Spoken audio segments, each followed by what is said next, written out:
भारत जोड़ो यात्रा पहुंची जम्मू कश्मीर। यह है यात्रा का अंतिम पड़ाव। 30 जनवरी के दिन ही कश्मीर में क्यों खत्म होगी ये लंबी यात्रा। भारत जोड़ो यात्रा यूनियन टेरिटरी जम्मू कश्मीर में प्रवेश कर चुकी है।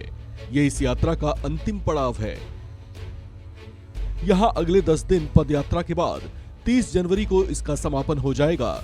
राहुल गांधी के नेतृत्व में भारत जोड़ो यात्रा की शुरुआत कन्याकुमारी से 7 सितंबर को हुई थी, जबकि इसका समापन लगभग 4.5 महीने की लंबी अवधि के बाद 30 जनवरी को श्रीनगर में होगा।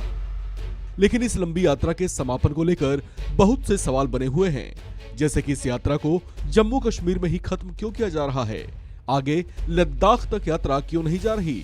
इसके अलावा 30 जनवरी की तारीख को ही इस यात्रा के समापन के लिए क्यों चुना गया है, इस यात्रा के समापन के बाद राहुल गांधी की क्या प्लानिंग है, वगैरह वगैरह। आपको इन सभी सवालों की तफसील से जानकारी देंगे, लेकिन पहले आप देखिए राहुल गांधी का ये अंदाज जब वो पंजाब की सरहद को पार करते हुए जम्मू कश्मीर में प्रवेश हुए। वो यहाँ आए तो इनका पाला यहाँ के सुर्ख सर्द और बरसाती मौसम से पड़ा। लिहाजा जो राहुल गांधी इस मौसम में भी एक सफेद टी शर्ट पहने हुए दिखाई दिए थे, उन्हें यहाँ रेन कोट धारण करना पड़ा। इसके अलावा इनके आजू बाजू हर तरफ इस कड़े सुरक्षा घेरे को भी देखिए, जो खुफिया एजेंसियों के अलर्ट के बाद उन्हें मुहैया कराई गई हैं। अब यहाँ पर अगले 10 दिनों तक शहरों, कस्बों और पहाड़ी गांवों को पार करते हुए ये 30 जनवरी को श्रीनगर पहुंचेंगे, जहां ये यात्रा समाप्त हो जाएगी।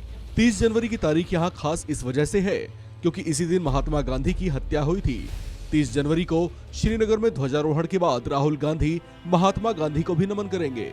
दरअसल कन्याकुमारी से कश्मीर को अपने कदमों से नापने और अलग अलग राज्यों से होकर गुजरने के दौरान राहुल गांधी लगातार बीजेपी सरकार, आरएसएस, सावरकर और गोडसे को लेकर बयानबाजियां और टिप्पणियां करते रहे हैं, जबकि बीच बीच में बापू के विचारों का भी जिक्र करते रहे हैं। कांग्रेस की भारत जोड़ो यात्रा को राजनीतिक पंडित कांग्रेस की बड़ी सधी हुई रणनीति के तौर पर देख रहे हैं। कहा जा रहा है कि इससे राहुल गांधी का एक बड़ा ही परिपक्व चेहरा उभरा है। खासतौर से दक्षिण भारत के राज्यों से गुजरते हुए राहुल गांधी की आम लोगों के बीच उपस्थिति से कांग्रेस की साख भी कहीं न कहीं बेहद मजबूत हुई है। उनकी यात्रा जहां से भी होकर गुजरी, वहां लोगों की बड़ी भीड़ देखी गई। कन्याकुमारी से 7 सितंबर को शुरू हुई कांग्रेस की भारत जोड़ो यात्रा 150 दिनों में 3570 किलोमीटर की यात्रा पूरी करते हुए अगले कुछ दिनों में ही श्रीनगर में जाकर खत्म होगी। कुछ राजनीतिक पंडितों का कहना है कि इससे कांग्रेस कहीं न कहीं अपने पक्ष में हवा बनाने में भी कामयाब हुई है। कुछ का कहना है कि वे अपनी इस लंबी पदयात्रा के जरिए 2024 के मिशन इलेक्शन का रास्ता सुगम बनाने की कोशिशों में लगे हुए थे। हालांकि 2024 का चुनाव उनकी राजनीतिक समझ और उनके कौशल की कड़ी परीक्षा लेगा। ऐसे में इस पदयात्रा के बाद वे आम चुनाव से पहले बचे हुए 14-15 महीनों में कांग्रेस के रुख में कैसा माहौल बना पाते हैं, वो देखना दिलचस्प रहेगा। इस खबर में फिलहाल इतना ही। बाकी अपडेट्स के लिए बने रहिए वन इंडिया हिंदी के साथ।